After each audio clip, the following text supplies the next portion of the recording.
Hey everybody, this is Don from UPLift Herbs. This is the first video like this we're doing. So, by the title, you can tell this is going to be a video response to Shamanic Arawak Priestess's video. She just posted it not too long ago. Make sure you head over to her channel. I have a link in the top of the description. That's who started this challenge, so give her credit. And if you do it, make sure you tag her, and if you want to tag us too, go ahead. So, this is going to be the top 3 of 9 Brujería edition. And it's kind of, I'm following her lead. I'm following Shamanic Arawak Priestess. I have fallen in a hole for her videos for about 2 months now, where I just kind of cycle through and go and watch all the videos. And if you are not following her already, you need to be. A fount of knowledge, a fount of wisdom. She has a lot of backgrounds and is in multiple ATRs. Very, very knowledgeable, very experienced. I love hearing her energy, and some of the videos she's posted recently are really heavy, but honestly, it's in these heavy videos where you see how people and the things that healers have healed from, that you fully understand why they are a healer. So there's a big step up for her coming in this, and she knows, and we don't got to talk about it. But for me, I wanted to start in a similar way that she did and explain a little bit of my background. So I am white. I have a Latinx, specifically Mexican ancestry, and my practice, well, I don't personally label it anything, is somewhere between Brujería, folk Catholicism, folk magic, curanderismo, and they're just like these 4 balls I juggle in the air. So what is Brujería? Brujería is an umbrella term for many, many crafts. You can do this in many different ways, and it can look many different ways. Brujería translates witchcraft, blank. Though it does not necessarily speak to a European pagan witchcraft sense. And in general, people who do practice Brujería are often in a very synchronized and often appropriative tradition. You police yourself, you know better. But there is some influence from ATRs throughout here, which makes research very important when you're discovering your craft. If you have discovered Brujería and are kind of in this realm, I encourage you to research the origins of things that you use. A good example is Florida water. Everybody uses that and doesn't really understand why or where it came from. That's an ATR tradition. That is something stolen, but appropriation is another video for another time and probably another YouTuber. So the point of this video moving forward is I have 9 different categories of things, different spiritual tools, different pillars of my craft, if you will, and just kind of different areas to explore. And in each of these, we have 3 things, or my top 3 of that thing. So let's just dive in. The first section is tarot cards. For me, I am a full-time reader. I do readings, spiritual work, spiritual consultations, and energy clearings. One of the big things that we do is limpias, or like a traditional barrida, which is just a stripping of negative or harsh energies, and then after that. But even though I'm a professional reader and this is literally my job, and I'm just not one of those people who have a bunch of decks. So my top 3 are my only 3. We will start with the first deck I ever got, which is just very traditional Raider White or something like that. I always want to call it Walter Raid, but it's the tarot deck you think of when you think tarot. Like, it's tarot deck you think of when you think tarot. This was the very first deck I got when I was maybe 18 and freshly dropped out of college.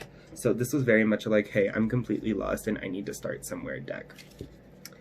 It is now my favorite deck and like most intimately connected deck, so put some respect on her name. Yeah, this is probably, when this deck comes up to talk, it's very to the point. It's very like,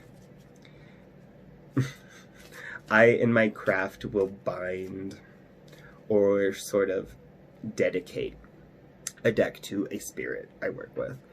And this is one of my most principal guides, and at least that's who resides over this deck. And when I ask questions with this deck, that is who's answering.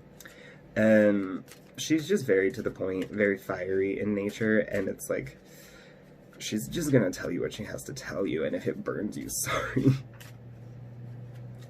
So that's the first deck, the most original I've ever had. This next one I didn't actually use for divination for a long time. This is a playing card deck. I cannot remember what the hell it's called, but let me show you the art a little bit. I like it a lot. All of it's just kind of like creepy looking and a little bit off-putting. I immediately got this and was like, oh, this is going to be for like reading cards, right? This is going to be how I learned cartomancing. Which is inevitably true, but at the beginning just kind of wasn't. And I think I had this deck for a solid 3 years before I ever picked it up and used it for readings. And now it's like such... This deck is explicit. That is all I will say. The third deck is the newest deck that I have, and what feels like... This has my favorite art style. This is one I will often use. If you follow our Instagram, you've seen it for our free readings on Tuesday, those flash readings we offer for community. You've seen a lot of these before. The art on them is beautiful. This is called the Next World Tarot. I will also plug the artist on here. I love her art style. I love their art style. You can see the major arcana.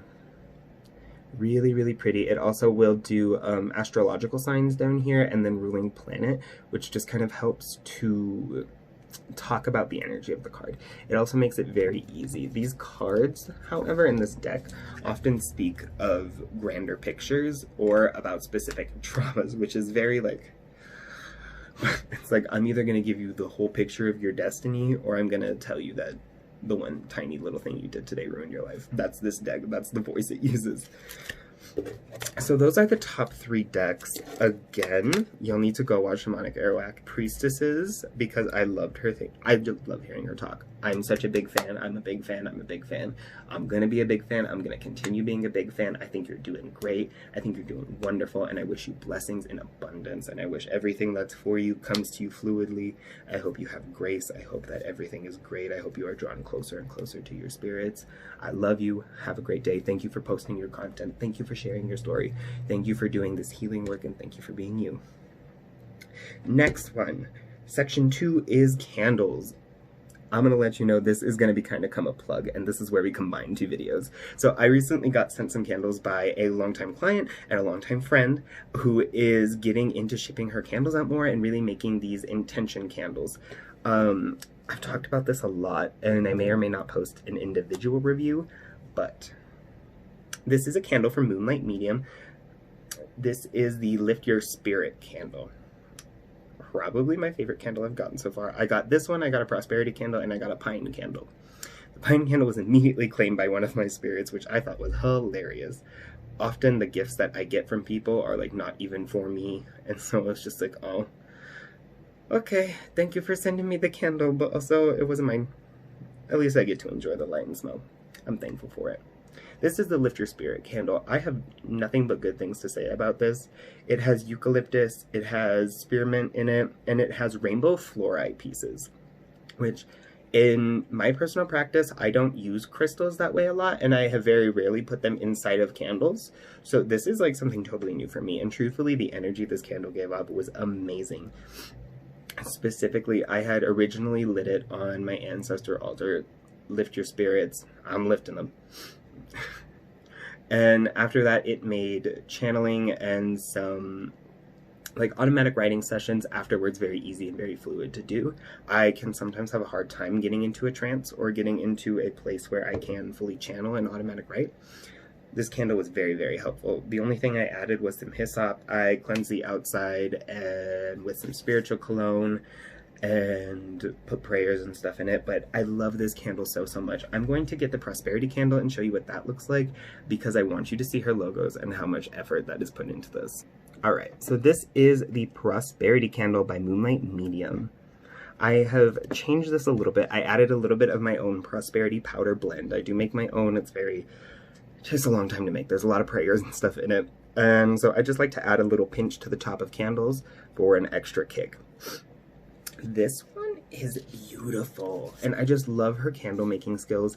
I like to color myself a candle connoisseur, but that's just my ego. The truth is, though, it is incredibly nice. It has very soft wax that's very easy to burn. It hasn't left any residue on the sides of the glass or anything. The candle flame hasn't made soot. It wasn't too big. The herbs are all very well placed and suspended in the wax. If you don't make candles, then you probably don't know how hard it is to get the herbs to float in the wax and not sink to the bottom or get stuck at the top.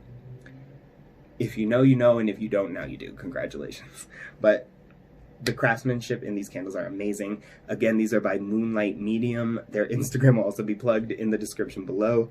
Don't let me forget to add them. Make sure you go check out her candles. Order you some of your own. I highly recommend the Lift Your Spirit candle. I'm not sure if they're still in stock.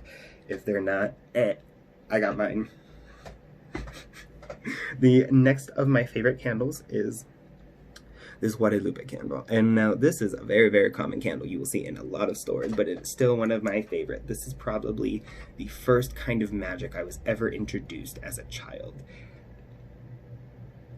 And she is such a principal spirit in the lives of so many. And she can do so much and is so powerful that I couldn't not make her one of the top favorites. So like, look, call your mom. This candle specifically, this one I got at King Super, so Kroger brand is where these ones are carried.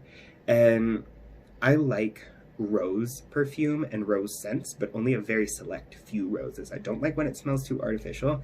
And if it can tie back to like the nostalgia I have for the rose garden my grandma has, perfect. This one does that, which is why it's one of my favorites. I also use a lot of unscented candles with her image on it, whether it be in spell work and prayers or for cleansings, for healing, petition candle, whatever. I use a lot of them, so I can't knock her. The third one in the candle series is just a plain white novena candle. This is probably the most basic go-to candle anybody could ever have. And if anybody else makes this video and you do not have a white pillar candle as one of your top 3 favorites, you are lying to yourself and your audience. That's all I'm saying. Everything, anything. Almost every single spirit will accept a candle like this. And that is something Shamanic Arawak Priestess also says in her video. So go watch her video. Go watch her video. Yeah, white candles.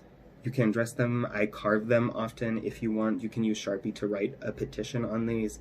I will often tell clients who are having a difficult time entering spirituality to start here. Start with white candles. Start writing on it. And I think so many purposes can be carried out with this white candle that it is, that's it. End all be all.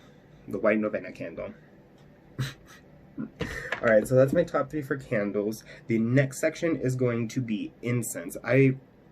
If you are a longtime follower and you follow the Instagram page and everything, you know that our thing is herbal bundles, and that we bundle herbs, we bundle botanicals, we bundle plants. That's a crux of not only just the business, but my craft spiritually. I've been growing herbs and plants for many years, and for me, it's how I feel connected to the plants, to the magic, to the medicine. So we're going to keep those a little bit separate for now, though there's some overlap. My first favorite kind of incense would have to be jasmine. This is just a stick of jasmine incense. You probably can't see it, and it doesn't really matter if you do or not, because it looks like an incense stick. Like, what do you want to see? But jasmine, it is again associated. Guadalupe likes this a lot as a being, so if you're working with her trying to figure out what she likes jasmine incense. It's very uplifting, it's very cleansing, and it's a very long-lasting smell. It is like the most gentle perfume of like the most caring mother figure that you've ever had.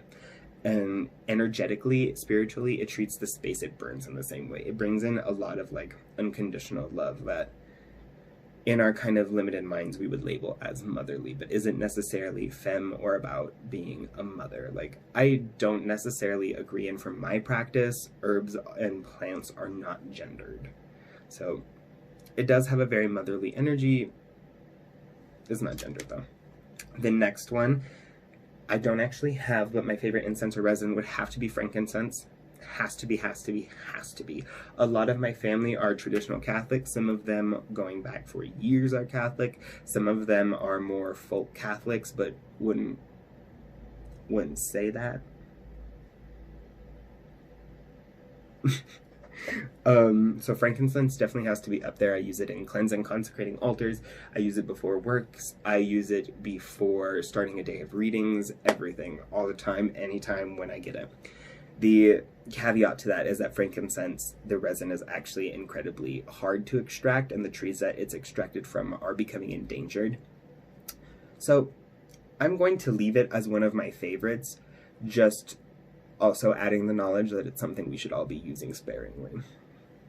The next one, and probably my absolute favorite, the most nostalgic and the most ancestral plant on this list, is Pinyon, specifically. This is a bundle of Pinyon branches. They also make like these little Pinyon stick incense, which I love to. I don't have any right now, otherwise I'd show them. But those are my absolute favorite. Those incense are like the most popular. I burn on the ancestor altar. Ancestors love it, love it, love it. My family line spends a lot of time in southwestern US, throughout basically going as north as Colorado and spending a lot of time in New Mexico area, and then going down into northern Mexico, is all this pinyon tree. Pinyon grows everywhere, everywhere, everywhere. And multiple different cultures recognize pinyon as this like very big, powerful ancestral spirit. Pinyon is like the smell of my ancestors. It is probably the strongest and most connected plant to my ancestral line. So it is very, very, very, very important to me. It is very, very important to me in my craft. It also smells so good. It's like the perfect... I actually got kind of salty because people at New Age metaphysical shops like to steal that medicine a lot. And it's just one of those things that feels a little bit too sacred to be sold for $15.99 for an ounce of resin, but what do I know? Next pillar is oils. This is gonna start feeling like a promo. As a like disclaimer, I make most of my own things. I make my perfume, I make my oil, I make my herb bundles for incense, I will blend my own powders for spells, candles, anointing, dressing, stuff like that. So a lot of these are going to be house blends. Let me get the oils and we'll start there. Alright, so we have 3 oils today, my top 3. These are all blends that I had started with herbs and a couple different oil bases. If you would like to know how I make these blends, you can leave a comment below, make a video about it. I wouldn't mind talking about oils and herb magic more. It's probably like my favorite thing in the world. Let's start here. This is a very traditional oil. It's called Old School Catholic. And this is one of the things that I work with some saints and Christian spirits. So they appreciate frankincense, myrrh, and the like. This is a blend of frankincense and myrrh with a couple other things. It's prayed over and charged in a very traditional. This is probably most comparable to what would be used as a holy oil or as an anointing oil. This is something that can be used like in a church without being like too witchy, if that makes sense, though. It is very high vibrational, it's very elevating, it's very cleansing and purifying. Frankincense and myrrh. It's called Old School Catholic and specifically reminds me of my Uncle John, which is hilarious. Rest in peace. Very old school Catholic dude, and yet not at all. So we'll talk about folk Catholicism in a different video and like the inherent hypocrisy of that, but another video another time, another video another time. The next oil is called Mystic Rose. This is one dedicated to Guadalupe, and specifically I use for spell work and for psychic abilities. As a energy and a being, she helps out and teaches mediumship. And that language is a little bit loose. I don't want you to think you can light a candle to her and that she'll let you channel spirits right away. But if it's something that's on your path, then she will help you to unlock your spiritual and psychic gifts. And that's kind of the intent this is tied with. It's both consecrating and purifying. It can be used in the same way as Old School Catholic, but Old School Catholic is like the Magician card. Mystic Rose is like the High Priestess card. Equal in power, championship, and experience. Just slightly different. One is more sunshine, one is more moonlight. Speaking of sunshine, this one is a joy. I specifically call it Happy Joy Joy. It is a citrus-based oil. You can see all the citrus peels in here. This one is just delicious. delicious. It smells so fucking good. It smells like a goddamn creamsicle. And it's probably the most sun energy oil I possibly have. This is a Leo ass oil. This is a Leo sun oil. This is charisma in a bottle. This is like happiness. This is absolutely sorry, I'm too happy to be brought down by you kind of oil. And yeah, those are my top 3 oils. I will make them in these jars as kind of concentrates, and then after they steep for a few months and get a really strong smell and develop that really well, I will then take them and add them to smaller things. I will often blend these oils to make a separate or more powerful anointing oil. For example, we have a Guadalupe dedicated oil, and it is for like consecrating her altar, dedicating candles to her, and is really just like a vial of her energy, is essentially how it is designed. And it combines a couple of these because it just does. Yeah, if you would like to know how to make your own oils again, leave a comment down below. I would love to share this knowledge. It's actually really, really easy, but it's so powerful to learn. Literally, once you learn the basic technique, the possibilities that you open yourself to are fucking infinite. So if you want it, let me know. Leave a comment. Let me know. The 5th part is perfume. Again, I make my own perfume. I make my own spiritual cologne. The most popular one that you're going to find is probably Agua Florida, which is Florida water. It has a lot of citrus, some clove, and like floral scents to it. Very, very traditional in ATRs. Very, very traditional. A lot of people in Brujería use it too. Very cleansing, very purifying, very protective. I don't use it. I find it a little bit appropriative for me to use it in my craft, so I don't.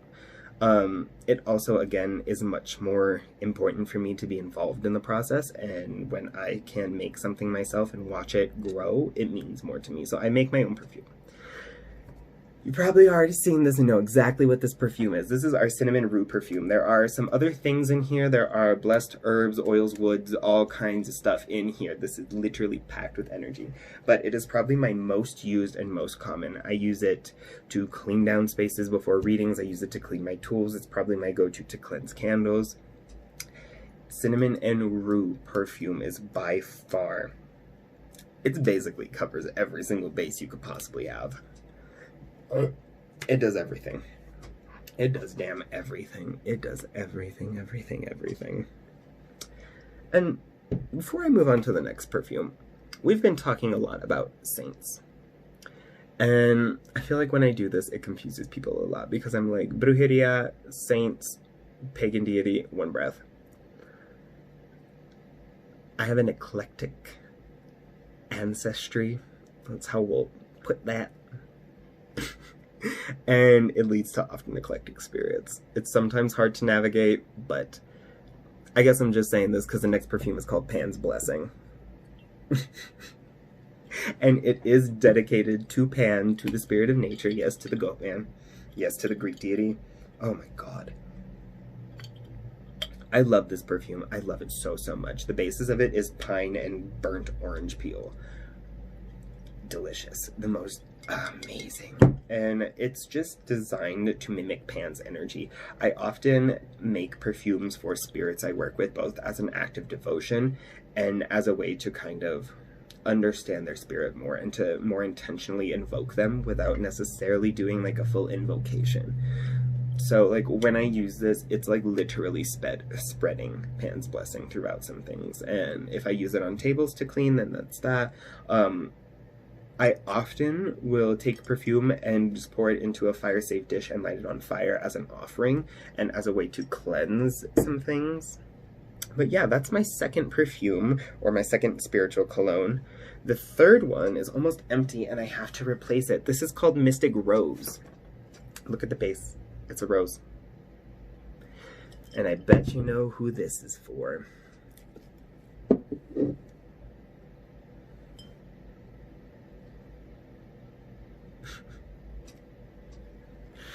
It's who it is. It's who it is. I love her. She's low-key a ham and has everything dedicated to her. And like her altar is set up with like, this is my blend of oil. This is my perfume. This is my incense. These are my this. These are my that. And while she can be a very particular spirit, she's incredibly laid back. So This is Mystic Rose. Again, similar to the oil, they actually come from the same exact plant, so they have almost the same scent. This is a little bit different. It has some other things in it. If you watched our other perfume video, then you know that I will blend different kinds of concentrated perfume, similar to what I do with the oil, to make these perfumes. I want to do a bigger perfume video because we need to talk about how you transform things from perfume or from oil to perfume to oil or to cologne, and like that progression, because it'll make so much sense, and then you'll understand why I make oils and like blends and shit like this. It also just gives me such a good chance to be intentional and interactive with the plants. So when I end up using them in workings, whether it be for clients or myself or my family, so much more potent because my energy is put into it. I've already not only invested time into it, but have invested money, I've invested prayers, spirituality, energy, all of these kind of things.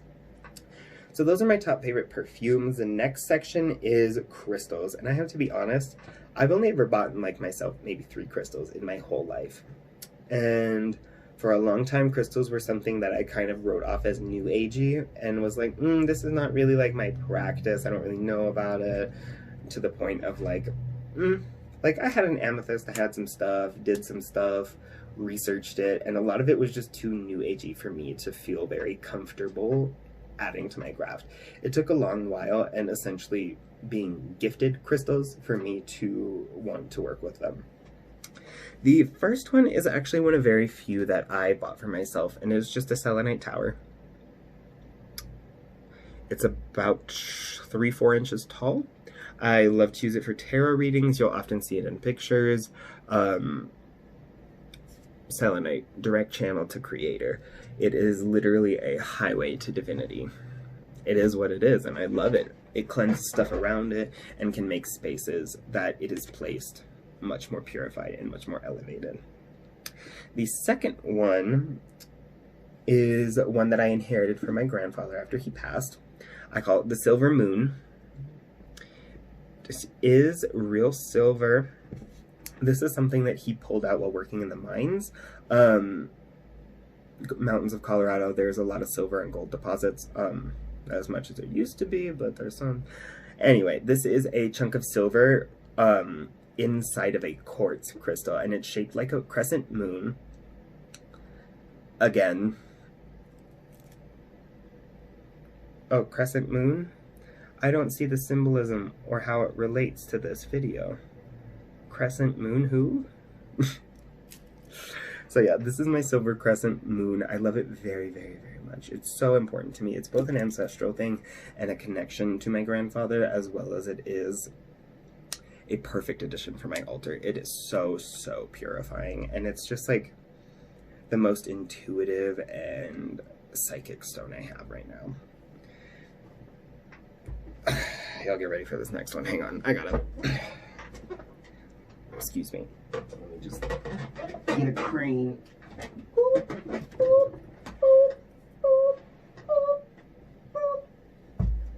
Ay, madre de Dios, chingadera. Uy. Oh. This next crystal has literally been around since before I was born, and I have been sitting and meditating with it since I was a child, to the extent where I made what I called just like a meditation circle in my backyard to sit with this crystal. It's a big one. I call him Big Boy. Oof.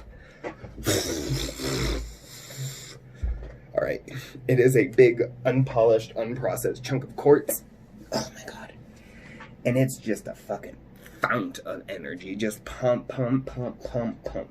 I leave it underneath my desk. I will move it around to different spaces. Wherever it goes, it just supercharges the area with energy. It is a huge, huge crystal that I've been interacting with for years and years and years. It is a very big spirit. It has a very palatable and prominent energy, and it's heavy. It's heavy. I hurt my back pulling it up. Like, it's heavy. It is a heavy, big crystal. It for sure has to be at least like 75 pounds of just quartz. Like, you tell me what's more witchy than 75 pounds of quartz sitting in my lap. That's all I'm saying. That is the last of the crystals. Oh, God. As we wind down with the last couple, the next section is my favorite herbs. And I chose these kind of very selectively. I think to say that my favorite herbs would be too difficult to actually, like, talk about. So we'll go with my most used or most common herbs, or maybe herbs that I just learned early on. And so they're most familiar, not necessarily my favorite. The first one, I have to get more. This is pine, specifically ponderosa pine. If you don't know what that is, they're the pine with the really long needles. And they often grow in little bushes. This comes from a bush in my grandma's garden. Again, a bush I've known my whole fucking life and have a lot of time to develop a good relationship with it. And they are one of the first spirits that I actually had contact and communication with. So it's just really important to me. Pine is so protective as an energy. It's so purifying. It can be used for protection, for cleansing, for cursing and hexing and left-handed work, equally as it is protecting your home and bringing in money into your wallet. Like, pine, white candles, I could take over the world. The next one is basil, or sweet basil specifically. I use it in a lot of smoke blends. I often blend it with cannabis before readings. Blending basil with cannabis and tobacco is one of my favorite things that also ties in with my spirits. Cannabis is another one of those plants that is very ancestral for me, to the extent where, like, I now make a recipe for a cannabis tincture that is based on my great-great-grandmother's recipe for a cannabis tincture, and she used it for her arthritis. I use it for my arthritis now, so ancestral medicine. But basil is just so purifying. It's one of these herbs classified as, like, exorcism herbs, along with rosemary, hyssop, and then, like, some other things. And it really just spits in the face of any evil. And it's to the point where, like, I think one of the best parables to describe what basil does is where there is basil, nightmares cannot take root, is one of... It's often said in Spanish, but that's a kind of translated version. And I think that's, like, the best way to think about it. Basil is literally the highest level prosperity in spirit and in energy. And so when you make use of it, you bring that same kind of energy to it, which is why things like malice and negative energy just fall by the wayside. Because, like, it's literally like you're at the top of the Selenite Tower, and all the problems that are down here, it doesn't matter. Like, you're up here, they're down here, it doesn't matter. So my next favorite herb is Yerba Buena, or Spearmint. This is, again, a very ancestrally important plant to me. This is one that my family recommends and has been using medicinally. This is probably, like, when I think of ancestral medicine, I think of cannabis and Yerba Buena. Like, those are the two that are used in my whole family.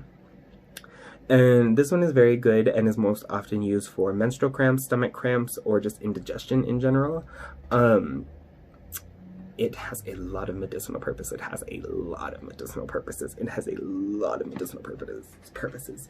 Spiritually, it is the spirit of good luck. Yerba Buena, it means good herb. It brings goodness. Good luck, good money, good health, good finances, good relationships, good. And it's like, it transmutes so much into this positive energy. It's very, very, very strong in spirit. Yerba Buena is often categorized by being sweet. Because it is a mint, it induces a lot of clarity. Yeah, that's Yerba Buena. And it's honestly one of my favorite plants to this day. This is one of the little ones that I've been growing. This plant actually was like twice as big last year. And then I dug it up from the ground, put it in a pot, that way I can bring it inside, and then that plant died. And then now it's been growing back for about 4 months. Soon when it's warm enough, this boy will go outside. I'll keep it in the pot because I want to bring it back in for winter, but it will get huge and you will see that. In fact, these will be the plants that we make bundles out of come spring. So be on the lookout for that, actually, which is a pretty good segue into tools. So we'll just start where there is to start. My favorite tool, and probably like the pinnacle of my craft, are bundles. Herb bundles. You notice I did not use the word smudge. You notice I didn't say smudge stick. You notice that I did not use white sage. So this is the Pinyon bundle I talked about earlier. And again, this is just a way to connect with the spirit of this plant that you're using. And there's a little bit of an etiquette around it, and essentially you wait for the season that the tree needs to be pruned, that the plant needs to be pruned. For pine, it's springtime, like now. So it would be a good time to go and prune a bunch of branches and then collect them. Instead of just like pruning the branches and letting them die, or pruning them and letting them fall, I will tie them into bundles and hang them upside down until they're ready to be used.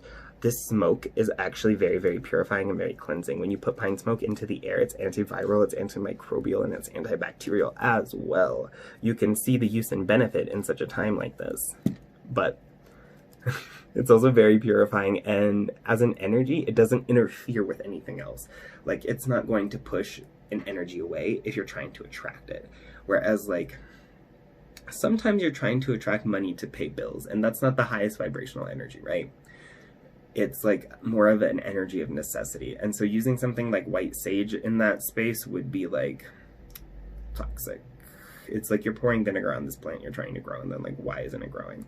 Pine does not have that same effect. Pine is a very neutral when involving in other energies. It's not going to negatively affect or impact you or your energy in any kind of bad way. If you use it, it's not going to interfere with any spells you're doing, whether that be left hand, right hand, up, down, left, right, or center. It's just very grounding. It is protective.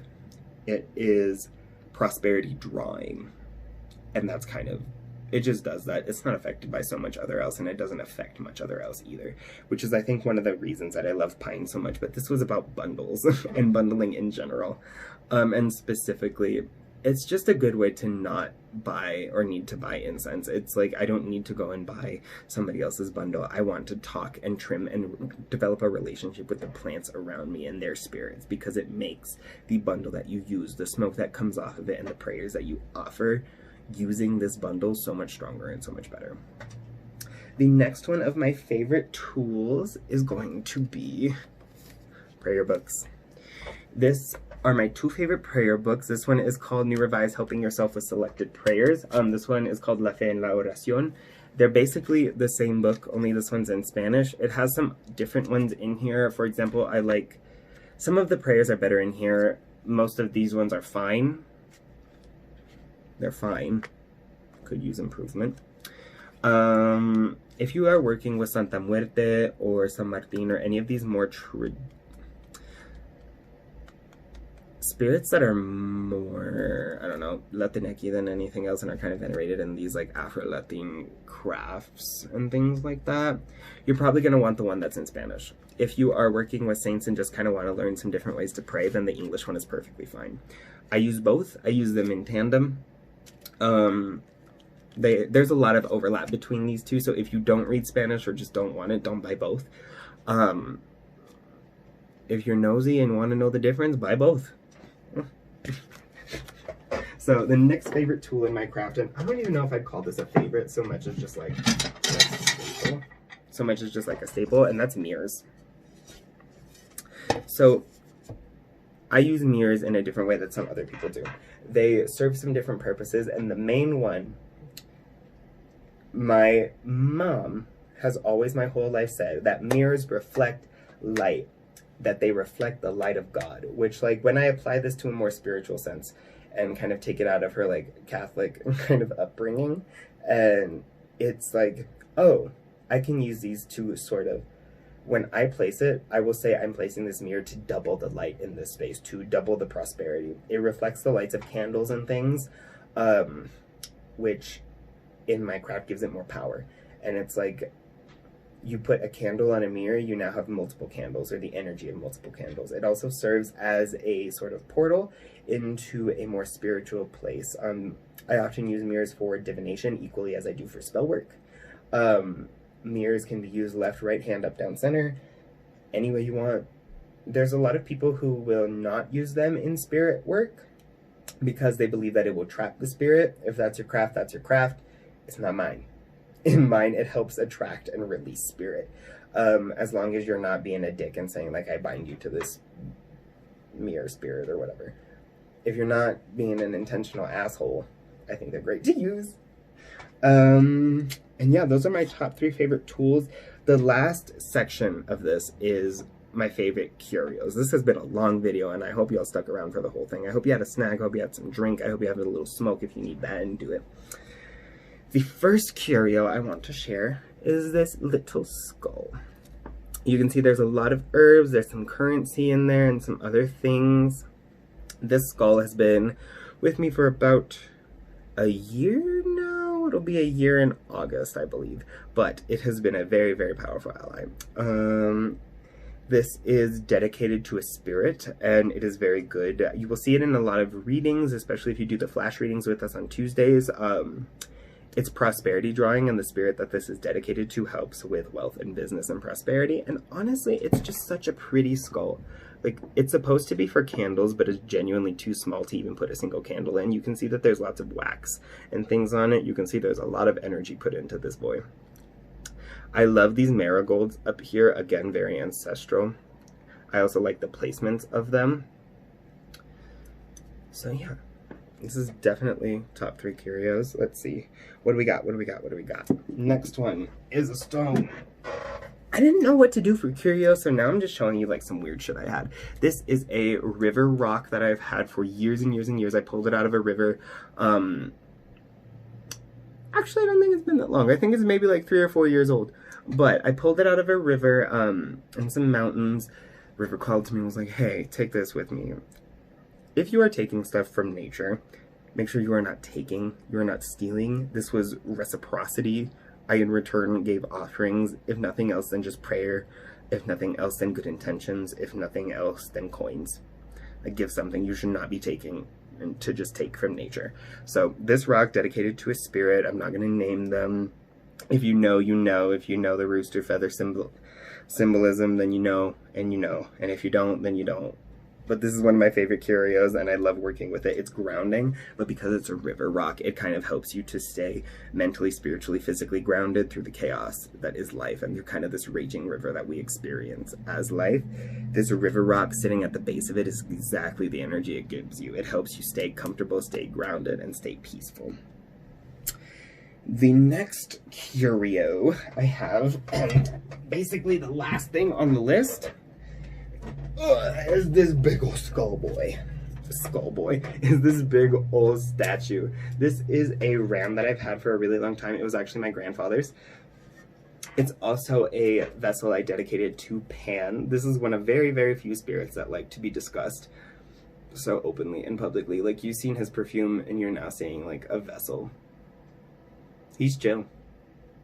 And I know that for a lot of people that are in more secretive traditions, it's like, why are you telling people that? This one is not. This spirit is not secretive. The spirit loves kind of this sort of public attention. But as you can see, there's a bunch of charms. I'm not going to show you everything because it would take about 40 years. There are prayers and stuff inside of this. This has been something I've had for a really long time. Again, this is something that was my grandfather's and is also who I inherit Pan from. Yeah. That's the last of the 9. God, I feel like we've talked about so much. I wish I could show you all of the things sitting in front of me. It's very, very overwhelming. There's a lot here.